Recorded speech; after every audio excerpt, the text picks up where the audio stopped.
Good day and welcome to Letters and Politics. I'm Mitch Jeserich. He was a populist and he was called a demagogue, a man who rose to some of the highest levels of power. His campaigns broke all previous norms of decorum. He was a showman and he was a salesman. He railed against the establishment of his own party. He manipulated elections and proposed gag laws to keep newspapers from reporting negative things about him. And he forced the legislature to pass numerous measures to expand his power.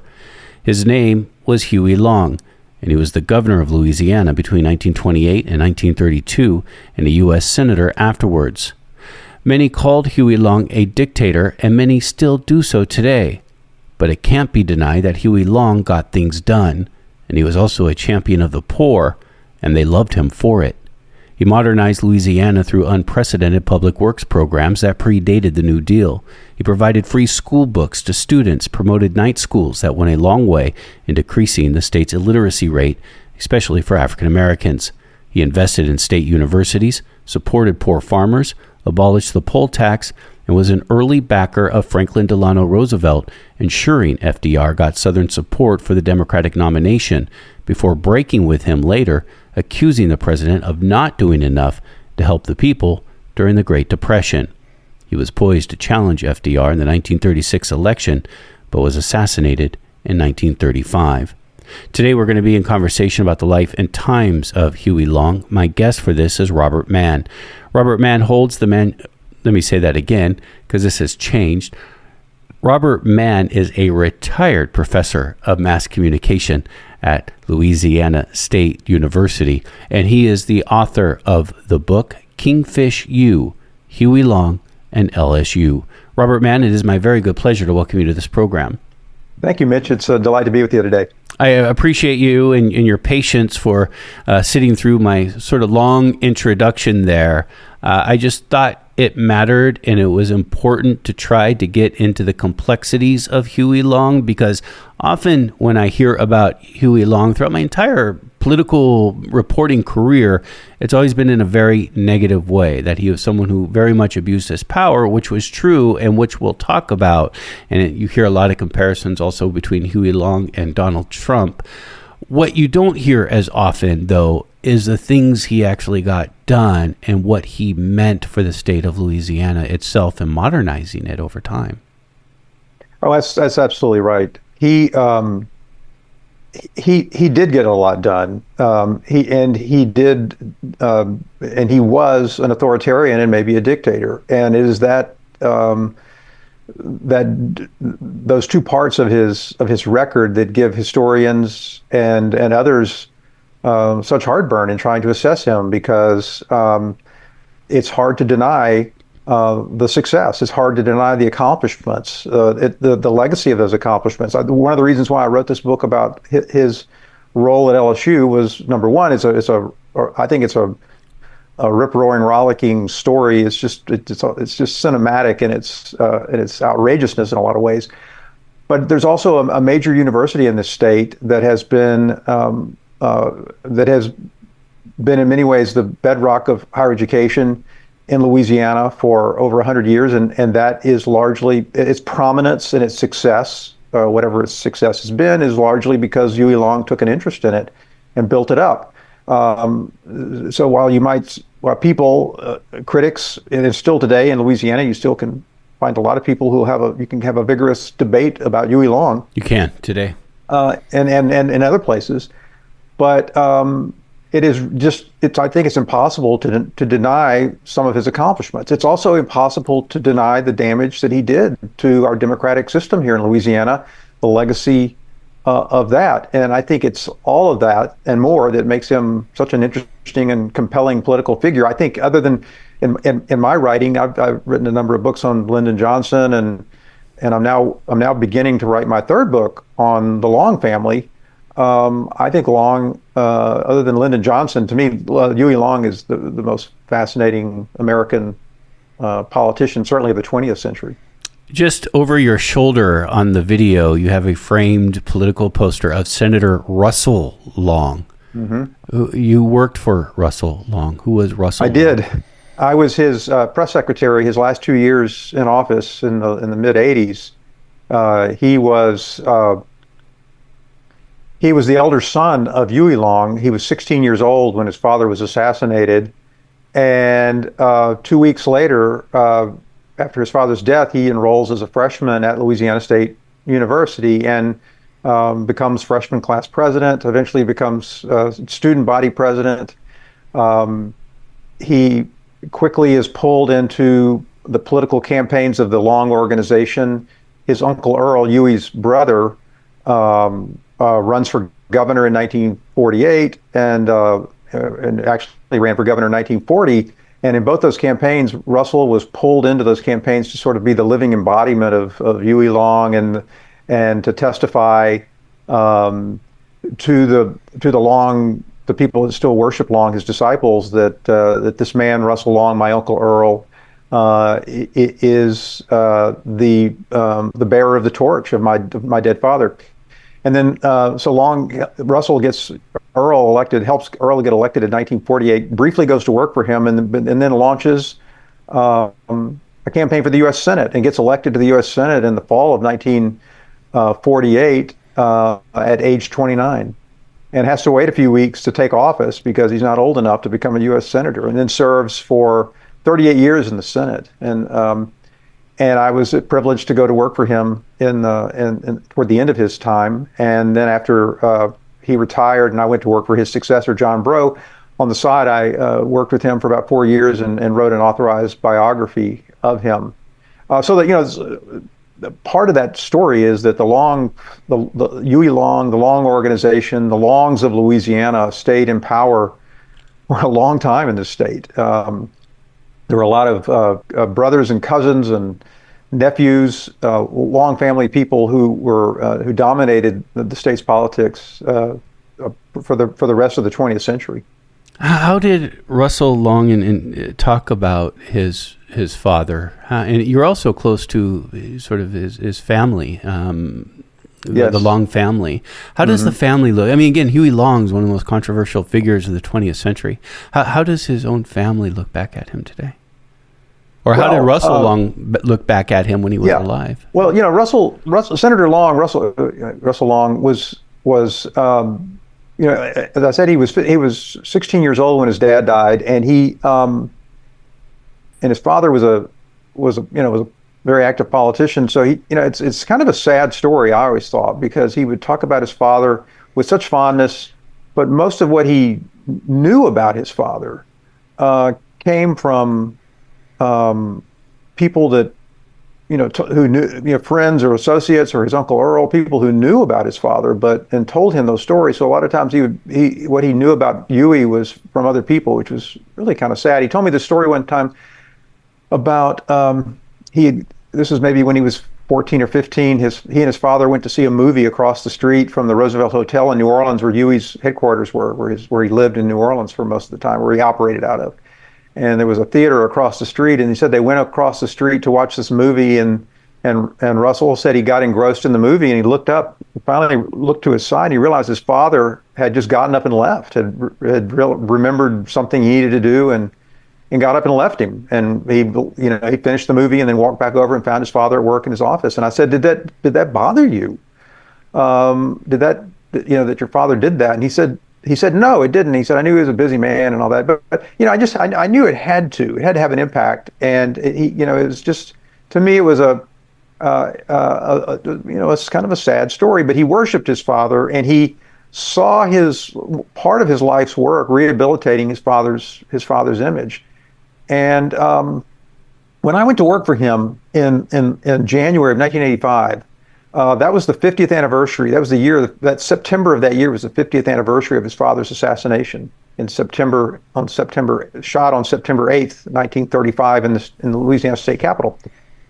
And he said to me 2 or 3 months after I went to work for him, he said, I got to give this speech in the Senate on September 10th, the day my father died, on the 50th anniversary. Can you write me a speech? And I remember saying, Senator, there's just no way. That is such a personal endeavor. There's just no way I can write a speech for you about your father. I didn't really know him that well at that time. I said, I'm pretty good at asking questions as a journalist. Why don't I interview you and we'll take the transcripts, and I can massage your what you say about your father. I can massage that into a speech. And so we spent about 3 months. We would just schedule time where I'd go over and interview him for an hour or two about his father, and just sort of methodically work my way through his father's life and career and his impact on Louisiana and national politics. And then I took the transcript of that and helped him turn it into this speech that he gave on the Senate floor on September 10th of '85. And it was, I think I was 25 or 26, 27 at the time. It was in my my mid 20s, and I remember thinking, this may be the coolest job for a Louisiana political junkie. I would be paying this man to sit here and do this work. Instead, he's paying me, and it was just such a privilege. It was just such an incredible privilege to begin my time working for this guy. They were just part of my job was just to sit around and talk about Huey Long with his son. There was just an enormous amount of affection and a feeling that his father was misunderstood, and that his father didn't get to finish his work, and that his father was a man in a hurry, and who somehow he always thought his father didn't really feel like he would live a long time, and that's why why he worked so hard, so furiously, cut many ethical took ethical shortcuts and crashed through norms and maybe even broke laws because he didn't think he had a lot of time. I think he felt like his father had a premonition that he would be assassinated. And Senator Long always told me, he said, my dad didn't think he had a long time to live and had to do things in a hurry. He had to be a revolutionary. He said, I've always had the sense that I had a long time, that I could be more of an evolutionary, that I could get a lot of the same things done, but with using different methods, taking my time and working through the system, not smashing the system. Huey Long was born on August 30th, 1893, near the town of Winfield in I guess is north central Louisiana. What's important to know about Huey Long and in his early life? Does he come from a family of wealth? Again, this is a man who would be a champion of the poor in his political career. Where does he come from? What's his background? Well, so like a lot of politicians of that era, they all wanted their followers to think they were born in a log cabin and came from incredible poverty. Long did not come from poverty. He lived in a fairly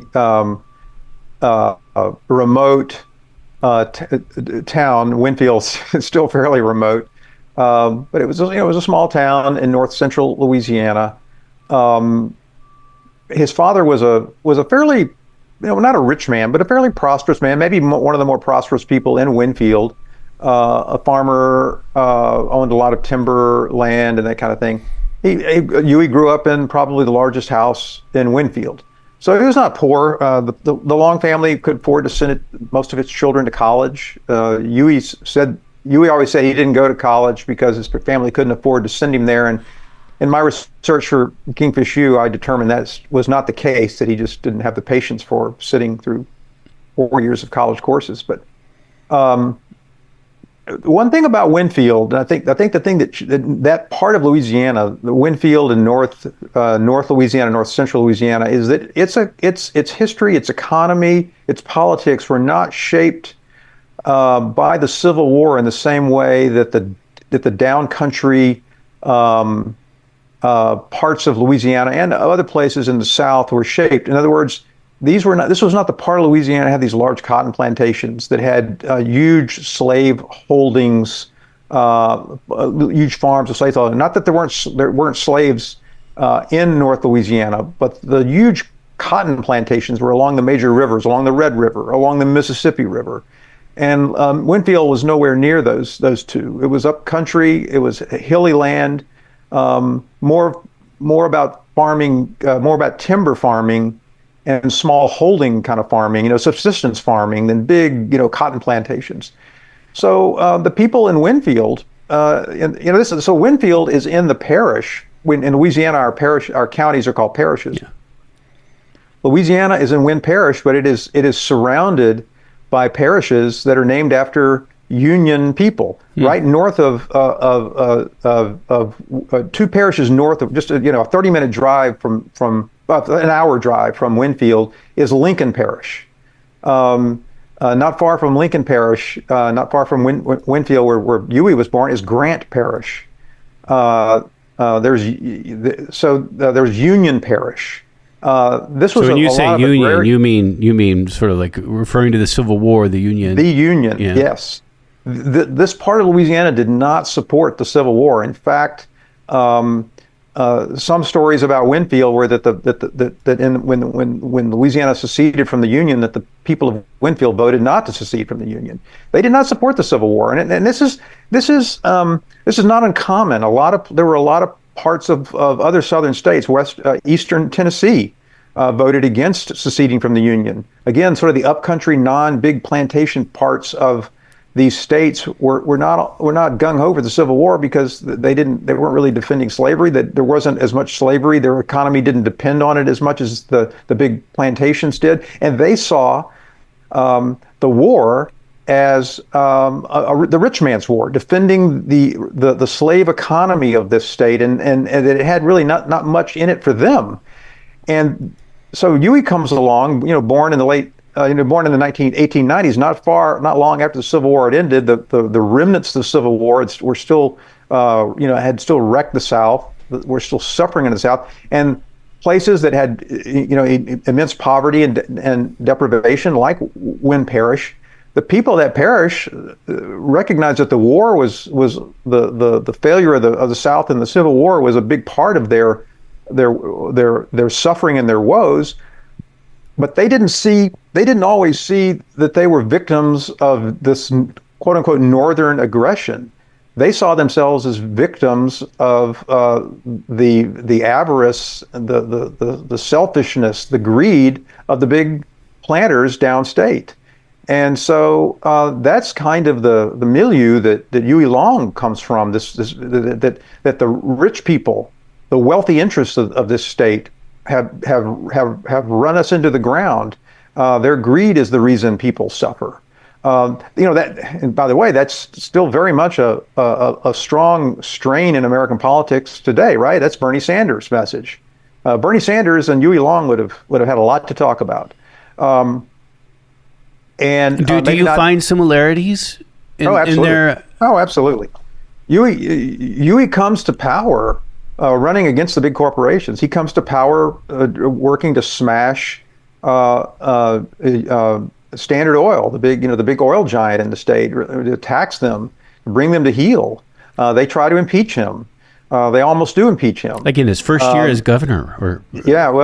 Second year, second year, 1929, and so he comes to power, and I think he made the political calculation that a lot of politicians do, is that there's some politicians make the calculation, I want to go court those in power, I want to go court the big corporate interests and take their money and use that money to run for political office, and then there are people like Long who say, the route I'm going to take is attack those corporate interests, make them, point to them as the enemy, point to them as the reason that we're all suffering, and do something about it. And he took that route. He was audacious in his attacks on the big moneyed interests in the state, not just the oil industry, but other big moneyed interests.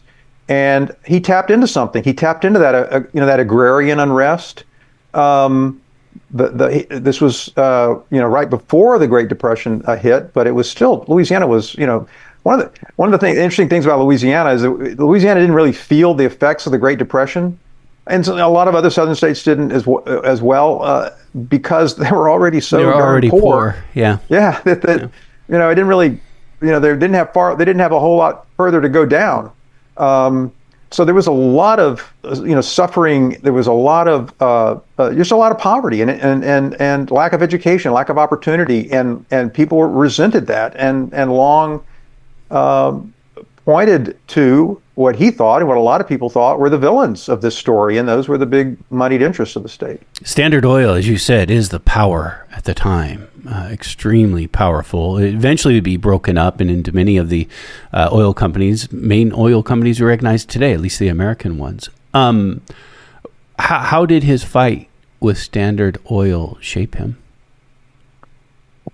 Well, it resulted eventually in, as you mentioned earlier, the impeachment in 1929. Standard Oil and sort of helped coalesce, probably bribed and bought off a lot of members of the House and some in the Senate to support the impeachment of Long, to get him out of office, because he was attacking them, he was taxing them, and he beat the impeachment. The House voted to impeach him, and then it went to a Senate trial. And before the trial begins, he managed to get 15 senators to sign what's called a round robin, a letter saying that under no circumstances would they vote to convict him. And so the impeachment just collapsed at that point. But it radicalized him, and I think it made him realize, at least he said, that I'm paraphrasing here, but he said, I before the impeachment, I used to ask politely for what I wanted, and now I bulldoze them out of my way. I think he realized that there was no way to play the politics in a conventional way if you wanted to overthrow the oligarchy. If you wanted to at least diminish the power of those big moneyed interests, there was no way to do it in a polite, nice, conventional way. There was no way to do it by playing their game. You had to smash them, and so it really radicalized him. And I think one of the things, I don't know whether he had those authoritarian instincts to begin with or not. He may have. It may have ended in the same way regardless, but I think that I think he realized that the only way I'm going to do what I need to do is by controlling by seizing every lever of power I can, and by controlling the state from top to bottom. I'm not justifying it. I'm not saying it was the right thing to do. The way I always describe, when I talk about him and LSU, I usually say he did the most amazing things using the wrong methods possible. I mean, he did amazing work, incredible accomplishments, but did it in the worst possible way. But you can't. But in most cases, you just can't deny the accomplishments. This is Letters and Politics. I'm Mitch Jeserich. We are in conversation about the lifetimes and politics of Huey Long. My guest is Robert Mann. Robert Mann is the author of the book Kingfish U, Huey Long and LSU. I do want to, and I gave in the introduction sort of a long list of, and we can go on all day about the things that Huey Long actually did for Louisiana, and many of these things actually to support the poor people of Louisiana.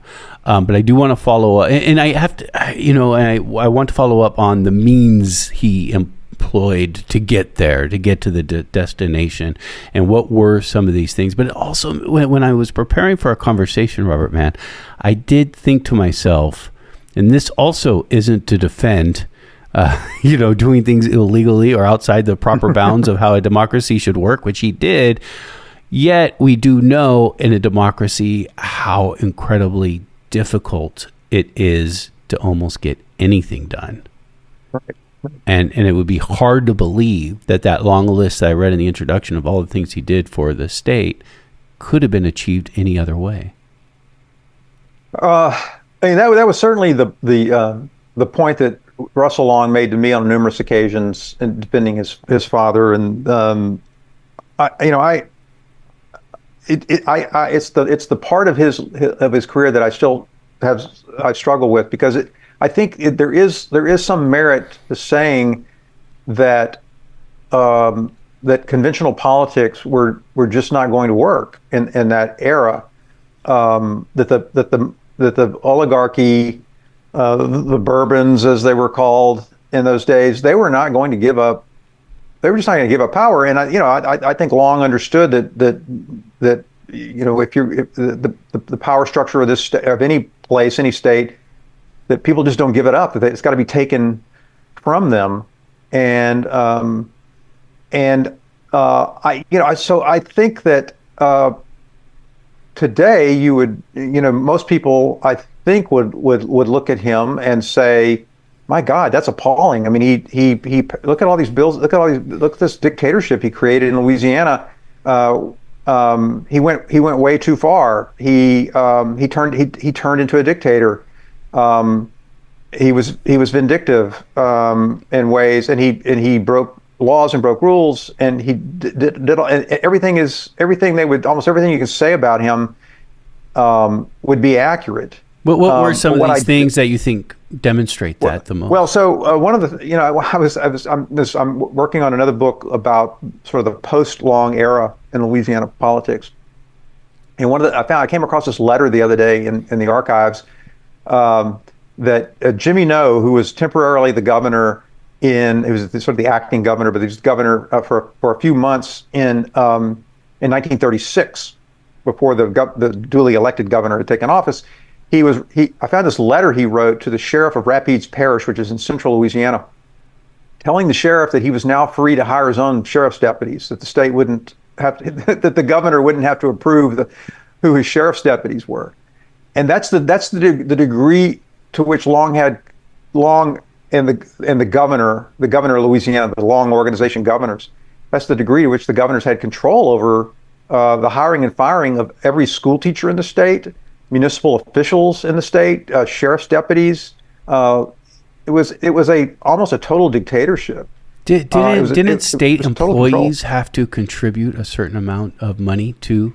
And I'm glad you mentioned that. So at least during election season, I don't think it happened. It was just constant. But in the months leading up to the elections, state employees were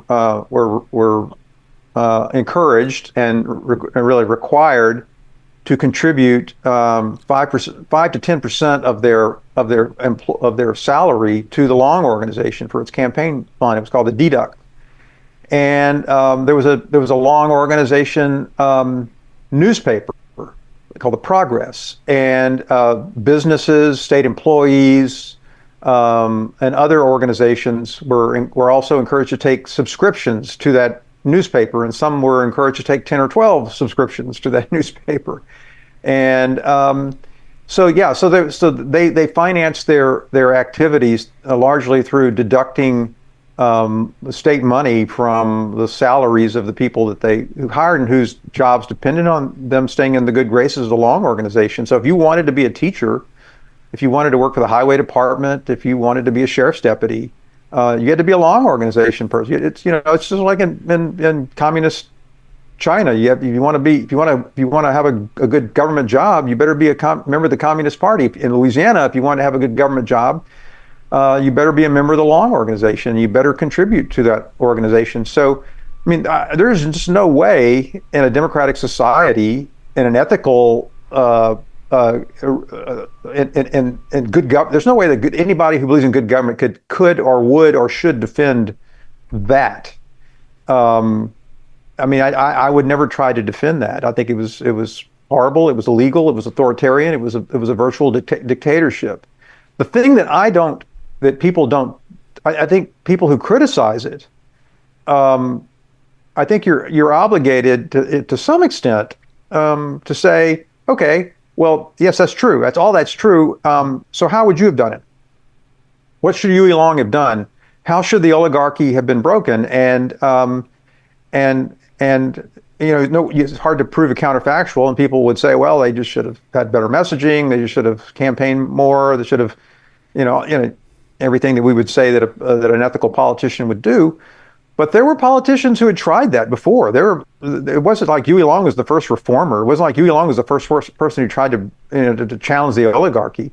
He was just the first one that actually did it, and the only reason that he did it was that he employed methods that the rest of them were too scared, too timid to do. Again, I'm not saying that it was the right thing to do, but I'm saying that you can't deny that in some ways, not every way, but in some ways he did do what he set out to do, and then in many ways he made life better for the people of the state in ways that the people before him had tried and failed, and the people before him who control the government never even tried to do. And the accomplishments just, I think, speak for themselves in many cases. Now, I will say this. I think it's also important to acknowledge that he only took it so far. He was only governor for about, he had a 4-year term, but he left that. He ran for governor in 1930. So he gets elected governor in 1928. He runs for U.S. senator in 1930. And by early 1932, he leaves Washington, abandons the governor's office, and leaves for Washington and becomes a U.S. senator. So he really was only governor for 3 years. So, as senator, it's oftentimes said he still was pulling the strings in Louisiana. He was. Oh, clearly he was. He had a puppet governor, and he ran the state. That's why he gets shot in 1935. He's a U.S. senator, but he's down there in the legislature. He calls the legislature into special session. He's running the whole show. He calls a special session of legislature as senator. Well, he orders his puppet governor to do it. But everybody knows it's Huey Long running things. But more and more from 1932, even though he keeps his eye on the state and he's down here a lot running things, he's focusing on national politics more and more. So a lot of what he wanted to do just didn't get accomplished. Even if he had not been interested in the U.S. Senate, you could only serve in those days. Louisiana governors could only serve a 4-year term. You couldn't run for re-election. You couldn't serve consecutive terms at least. And so, for example, when the Great Depression hits, Louisiana long never never enacted any kind of public welfare program, and that was one of the big criticisms of the Roosevelt administration, that you didn't have a system of public welfare. There was an old age pension. There were other, the federal assistance that came to Louisiana needed to be matched by some state funding. And the Roosevelt administration said, we're not just going to give you this money if the state doesn't pony up some money of its own. And it was the federal government that eventually forced Louisiana to contribute. It wasn't Long's idea. Long pushed Roosevelt in some ways, be more aggressive on Social Security and that kind of thing. But I think Long also can be criticized for not doing as much as maybe he could, or maybe as much as legend sometimes suggests that he did. Yeah, the legend is that Huey Long pushed FDR towards the left. Well, I think he did. Certainly on Social Security, I think he did. Long thought that Roosevelt proposes and passes Social Security, but it was not, at least in the early days, Social Security was not envisioned. Roosevelt and his people did not envision Social Security to be an income transfer program. They saw it as, we're going to build a trust fund, and then when we have enough money, we'll pay for it. We'll start, contributing. And I think Long, because of his experience in Louisiana, when he started building roads and bridges to try to, when he attacked the infrastructure deficiency in the state, which was massive, there were other governors who tried to build roads. There were other governors who realized that Louisiana needs a modern system of roads, but no governor had tried to do it any other way than just pay as you go. We'll pass some taxes, and if we can raise $10 million, we'll build $10 million worth of roads. And Huey said, no, we need hundreds of $millions worth of roads, and we're going to do it by selling state bonds. We're going to go into debt to do this thing. And people at the time thought that was outrageous. That was just fiscally irresponsible. He was going to bankrupt the government. And Huey said, there's just no way we're going to be able to do this unless we go into debt, and go into a lot of debt to do it. And I think he took that philosophy to Washington and looked at Social Security and other things and said, look, if we want to help poor people, we want to help elderly people who are suffering, they can't wait for 5-10 years to start getting these benefits. We need to do it now. And so we need to start paying this money to them today, not next year, not next decade. And so that's where I think he was influenced by his success in Louisiana, by recognizing that the deficit spending, that debt is a good thing, especially in times of recession or depression. Was he influenced by such economists as Keynes, or did he have politics? Was there a political philosophy to Huey Long?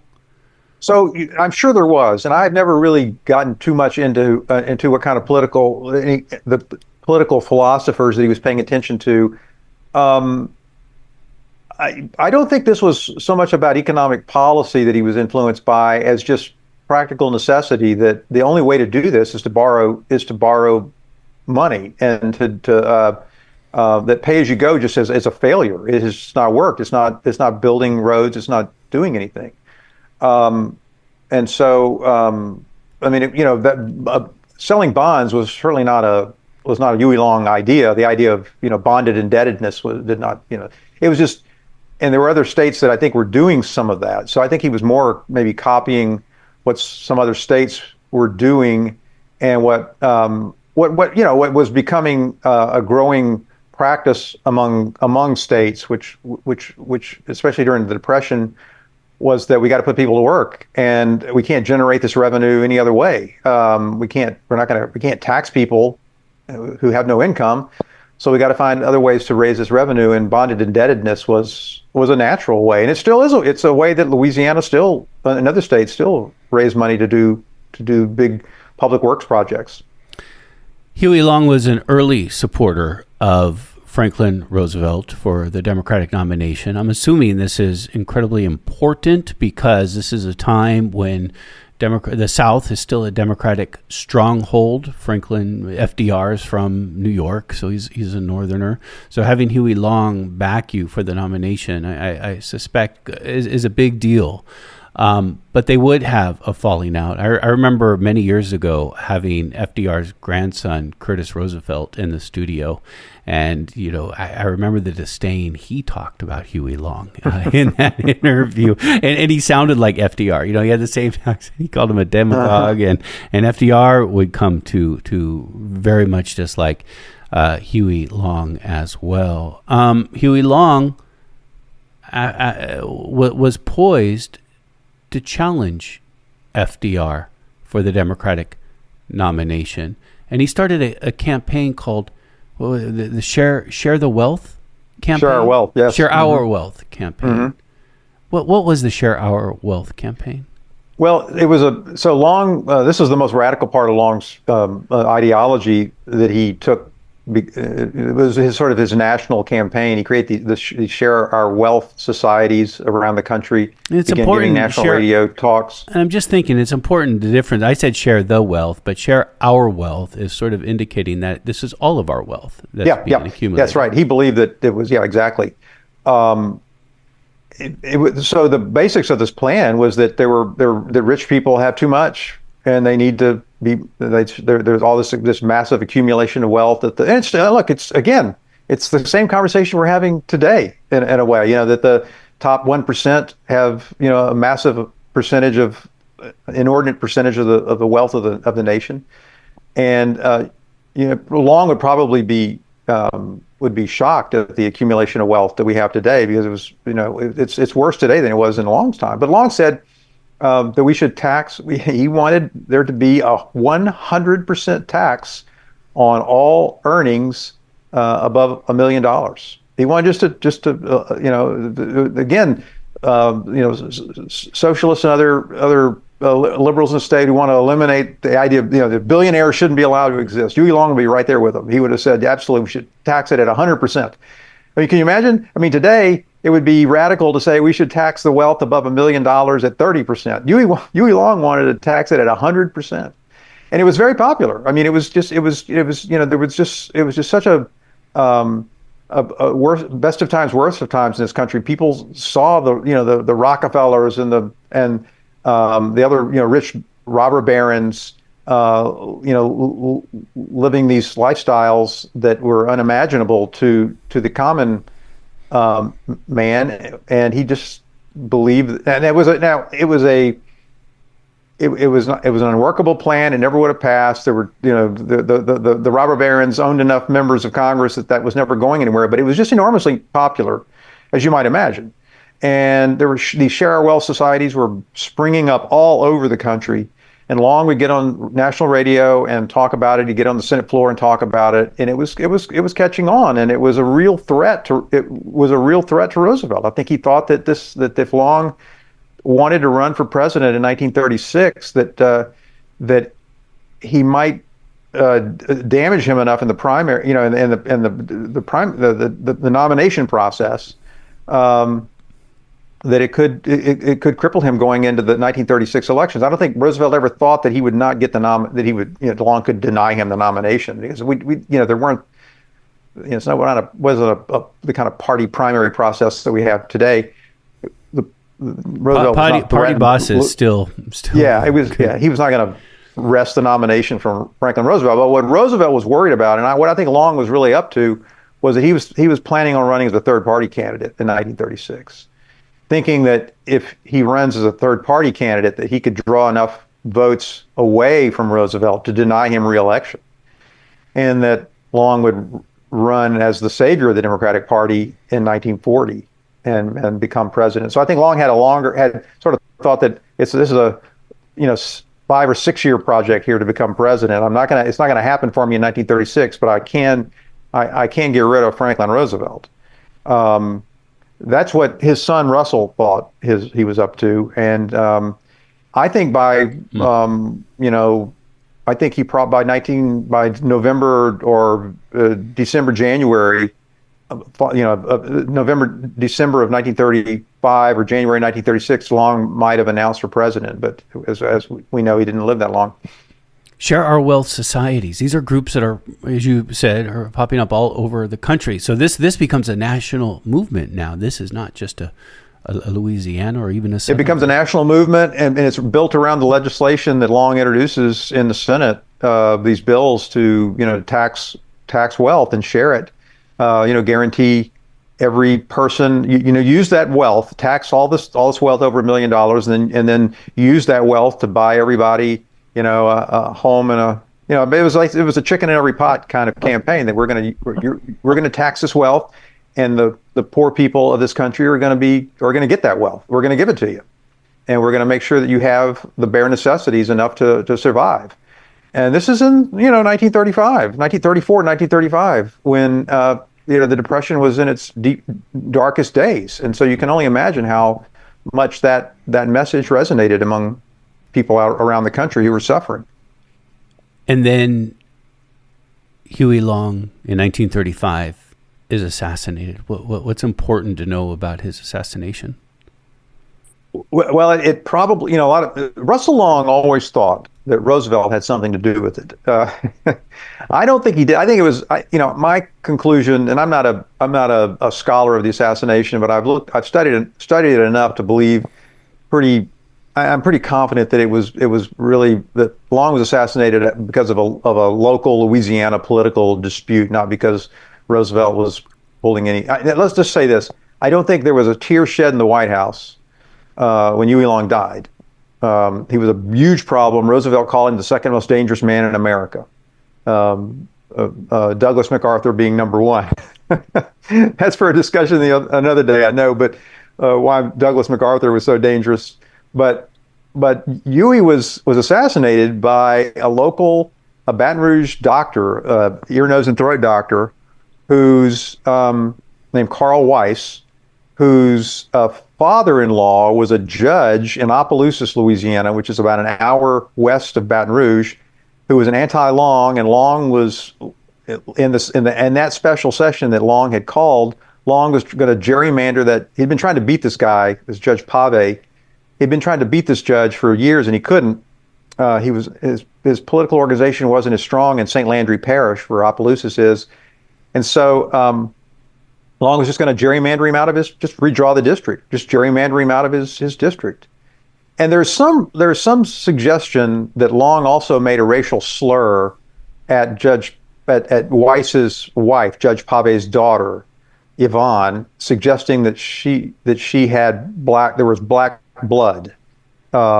She was biracial, and you can only imagine in the Deep South in 1935 that was about as severe an insult and slur as you could make against a white person. And so Weiss reportedly goes to the Capitol on that night with a gun and waits for Long to come down a hallway, steps out from behind a column and shoots him in the abdomen, and Long's bodyguards riddle Weiss with bullets, and Long dies about 60 or 70 hours later. Was Huey Long a racist? I believe he was, in the sense of he was a conventional politician. He was not you'll find his speeches littered with the N-word, where he makes it clear that he is not for any kind of civil rights legislation. He's not for black people being able to vote. But where he was different in among Southern politicians, that he wasn't an active race baiter. He didn't feel like he needed to foment racial animosity to get elected. He hated the Ku Klux Klan, and he campaigned against the Ku Klux Klan. Why? What was his hatred of the Ku Klux Klan? Well, I think part of it was political because the Klan was very anti-Catholic, and so Louisiana is very heavily Catholic, at least South Louisiana. So I think it was partly a political thing. But also the Klan was the strength of the Klan was in a part of the state that was very anti-Long. So I think he associated the Klan with anti-Longism too, and so he just never liked the Klan. And by the time he began attacking the Klan, the influence of the Louisiana Klan was kind of diminishing. So the political upside was greater than the political downside of attacking the Klan in those days, I think. But what's undeniable is that the roads and bridges, the schools, the school books, the hospitals, the public infrastructure that Long built, the public, all of that served white people and black people. It wasn't just for white people. It wasn't segregated? It was segregated, but the roads weren't, the bridges weren't, the school books were all of that was available to black people. Now, I mean, the criticism that I have of Long when it comes to education, for example, is that he didn't really do much for, he didn't do much for them. And when it came to education, when Long became governor, there were only four-year black high schools in the whole state. A decade later, after the Long organization had been running Louisiana for 10 years, there were only 9. They didn't put a lot of money into black education. So that's one of my main criticisms of him, is that I think he gets more credit for being sort of a not a civil rights leader, but being an open, broad-minded man. When I think he didn't see a lot of. I think if it would have taken being an active racist like a Herman Talmadge or a Theodore Bilbo to get elected, I think he would have done it. But he didn't do it because he was enlightened. I think he did it because he didn't need to. He didn't need to. And it would have distracted him and maybe made his job a little harder. But I think he was like most Southern politicians at the time, he was a pretty standard Southern white supremacist. I have read that Huey Long could make almost anyone laugh. And I want to ask you about that, because when I think about, and again, there's been a lot of comparisons in recent years between Huey Long and Donald Trump. One comparison that sort of sticks for me is Donald Trump's funny. Whether you may not think so if you absolutely hate him, but when I watch and I listen to his campaigns, I feel there are moments where I'm like, this sounds like a stand-up comedy show. Mm-hmm. His delivery, the way he does it, the way he talks, the way he riffs on things. I feel like I could be watching Dave Chappelle, one of the great comics of the day when I'm listening to Donald Trump. And I think we underestimate the appeal that humor has in politics when people can make other people laugh. Am I correct in at least saying that Huey Long was funny? Yeah, Long liked playing the buffoon, kind of like playing the bumpkin. He was an amazing code switcher. He wasn't well educated, but he was incredibly smart, and he knew how to. He was just a brilliant mind. So he could, when he was on the Senate floor, you'll notice if you read his speeches on the Senate floor, his grammar is perfect. His thought process is this is not a simple mind. But when he's on the stump in rural Louisiana, he suddenly becomes a bumpkin, and he talks the way that these people talk. He could talk to an audience in South Louisiana, a predominantly Cajun Catholic audience in South Louisiana, in a completely different way than he would talk to them in North Louisiana when it was rural Protestant. So he was an incredible code switcher, and he also knew the kind of humor that people wanted to hear. Your listeners might want to go just on YouTube and listen to him speak to the little Congress in Washington in 1930, I think 34, when he gives a really incredible speech talking about low papal hirum and high papalorum. It's a great, it's I think it's called the Great Barbecue. And it's this sort of down home speech about how the Mellons and the Rockefellers have spread out this big barbecue of all this lavish dinner, and he paints an incredible image of this vast wealth, but pictures it of the barbecue, and it's a hilarious story about how we've got to run these guys off, and the barbecue's ours. We're going to eat that barbecue. And he has this, I'm not even coming close to doing it justice, but it's hilarious, and it's vivid, and it's skillful, and it's memorable in a way that I think he understood humor as a way to not only get people laughing, but to get people to remember what he said, to paint a picture of who he was attacking and what he was attacking. He was really good at giving. This is a very Trumpian thing. He was very good at attacking his people by giving them names. Crooked Joe Biden or whatever. When Long runs for the United States Senate in 1930, he runs against this guy. The incumbent, his name was Joseph Ransdell, and he was older than Long, but he wasn't an ancient man. But Long starts calling him Feather Duster Ransdell, and it just stuck, and it was sort of they pictured this man as an old, decrepit, out of touch, mentally diminished person, and he called him Feather Duster. And it was just, after a while, everybody knew when he said Feather Duster, they knew it was Joseph Ransdell. He ridiculed him and ran him out of office. And so he was very good at coming up with funny names to ridicule his opponents. I think that the difference in Long and Trump when it comes to humor is that Long's humor was more sophisticated. Long would tell stories. Long would tell jokes. He would sort of create these parables in his speeches. I'm not sure Trump does as much of that. Trump is more a jester, and Long could play the jester. But I think Long's humor was more sophisticated and had more of was driving more to a point than sometimes what I see in Trump. But I think they both did understand not only the value of humor, but the value of entertainment. That people come to these rallies not because they want to hear about your policy proposals. They want to be entertained. They want to go away feeling like they got their money's worth, quote unquote money's worth. And Long gave them their money's worth. It was entertainment, and it was entertainment. Long would also hire bands to play music, to entertain the audience before.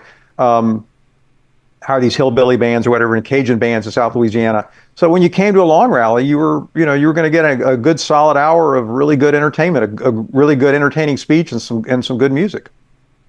Robert Mann has joined us for a conversation about the life and times and politics of Huey Long. Robert Mann is a retired professor of mass communication at Louisiana State University, a university that was made into this powerhouse by Huey Long.